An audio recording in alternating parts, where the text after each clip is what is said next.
Hello, YouTube friends. So happy Wednesday. And it's been 4 or 5 degrees here where I live, and I'm taking a quick walk out to check out my beehives. And I want you to notice that with the snow piled up around them, there are little chimneys formed in the snow that allow the bees to ventilate the colony here. So this is very interesting, and if you look closely, you'll find little outlets where the bees ventilate and it keeps the snow melted away. We've had several feet of snow, about 1.5 feet in this location here. If you've seen my apiary videos before, you know that these hives all stand very high off the ground. So for the snow to be up this high is pretty heavy. And we can see that some bees have been doing cleansing flights. All the bees are alive in each colony. We do thermal shots, and I am out here with a spatula and scraping off the landing boards because we have a warm-up coming. So notice though, if you left the snow, if I knew that we were going to have 10 degrees, 20 degrees for several days on end, I would not clear away these landing boards. But the minute we're going to have a warm-up, we need to scrape it out so that the bees will be able to fly out and do their cleansing flights, and of course get rid of some of the dead bees. Most of the dead bees we're looking at here are the late summer workers. So the winter stock is still in there, and they're about middle of the boxes here based on the thermal images that I've taken. Look at the back here, you can see little openings where they're venting out their hives through the snow. And it's a lot of fun to just get out. I'm shooting this whole thing with a GoPro Hero 7 Black Edition, so it's a little jittery. Look at these little chimney spots, you can see the vents. So unless, as I said, there's going to be a melt off, that's why I want to scrape them away. If it was going to stay cold, I would not remove the snow because the snow is a fantastic insulator. But we do have to make way for the bees to do those cleansing flights. It's going to get into the 40s, and all this is going to melt away. So that's what I'm doing today. Scrape them out, get the dead bees out of there, and make sure they have a clear flight path. And my camera, of course, shifted into time warp mode on its own.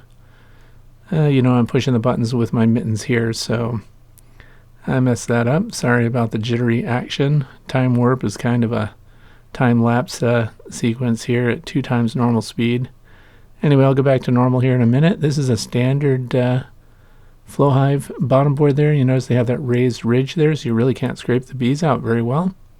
But they're doing okay too, and that was a late season swarm. This is my tiger hive, standard hive.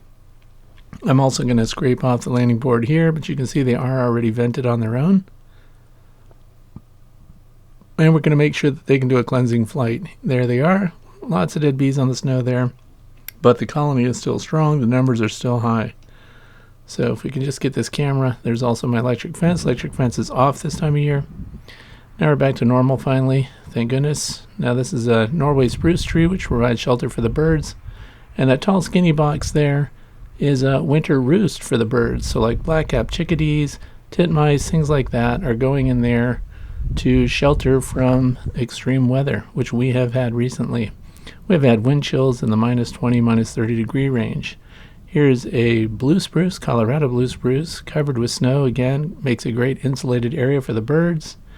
The tracks around here are from the bird activity. Another thing I love about snow cover is I can see what animals have been in the area. There you can see my shadow holding my Hero 7 there on the end of a selfie stick, but I'm not going to take a selfie with it, of course. Now because the snow is deep and fluffy, it's running anywhere from 1.5 feet to 3 feet deep, so I'm wearing snowshoes today. All of these sequences are just in my yard. There's some squirrel tracks here going up this tree. And this is my largest bird roost that I put out this year, also again to provide shelter for the birds. This is an ongoing experiment, and I have an upcoming video showing you how I made it and put the perches inside and things like that. And I'm going to wait till the end of the season to report on what used those sanctuary boxes in the snow. And hopefully I'll have some good video there because I have a camera inside that box. All the audio is straight from the Hero 7, so here we have a dead tree. Woodpeckers have made lots of holes here. I like to look at them and see what kind of animals might be using the space. Usually it's squirrels, sometimes woodpeckers. We have Donnie and Harry woodpeckers here in the area. And of course the deer have been tracking through here steady. And they use the same paths over and over, so they're very easy to find. And of course they bed down in the lower wetland area here. And here's where I have a hose going over the pond. And the water's running, even though it's only 5 or 6 degrees, it did not freeze in this spot. So this is where the wildlife come to drink. And I'm glad to see that it's still draining here and keeping a nice water resource for them. And you can see where the deer have just been traipsing all through here.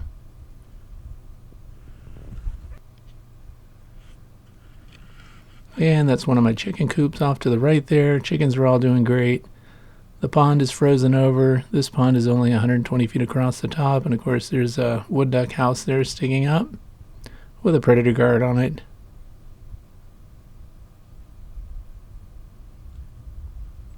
And one of my trees fell. I'm going to have to cut that up probably in the spring. And look at this track from the deer. They're using this every day. And around this time of day too, we'll see some deer coming out maybe. And these are my woods. Now, everything of course knows I'm out here walking around. The air is so still and quiet that you really can't move in a very sneaky way, so you're not going to creep up on any wildlife. And this is a big hemlock tree, one of my favorites. And the Native Americans used to use hemlock roots and stuff as thread for stitching and things like that. These are very cool trees.